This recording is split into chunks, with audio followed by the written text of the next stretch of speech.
A former Chicago area congressman turned radio talk show host has decided to run for president as a Republican against incumbent Donald Trump. Sources close to the matter say that ex-U.S. Rep.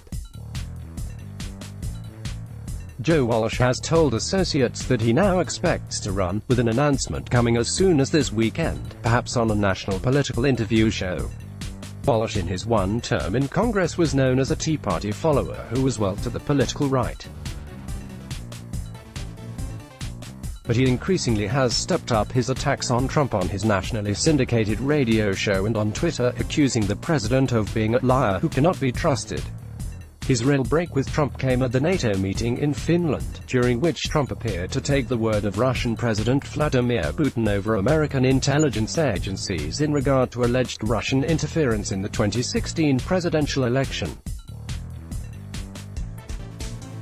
Walsh sparked widespread speculation he was planning something just a couple of weeks ago when he wrote an op-ed in the New York Times saying Trump deserved to face a primary challenge. In his Times piece,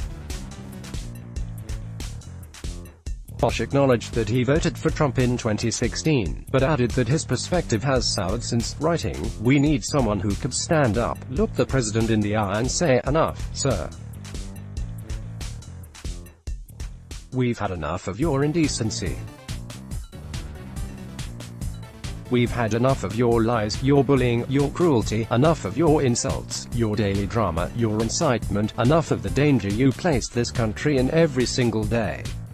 We don't want any of this anymore, and the country certainly can't stand 4 more years of it." Political insiders give Walsh little or no chance of seriously hurting Trump, unless he can pick up some momentum in an early voting state such as the Iowa caucuses.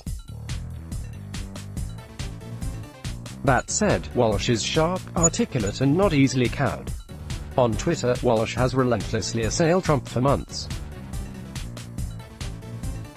Here's a sampling just from today. Walsh recently told me ratings on his syndicated talk show have held about even, with moderate listeners replacing defecting Trump loyalists.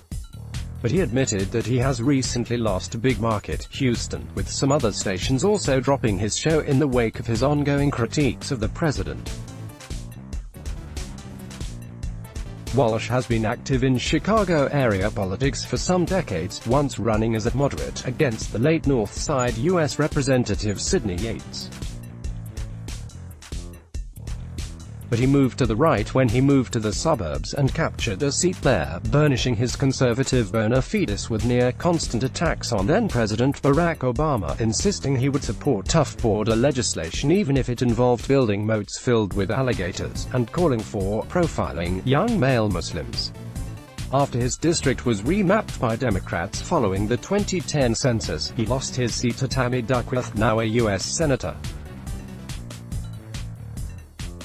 Trump is not likely to take any challenge lightly, particularly from an outspoken radio commentator who has said and done lots of provocative things during his career and whose personal biography includes a high-profile child support dispute with his ex-wife, which was settled in 2012.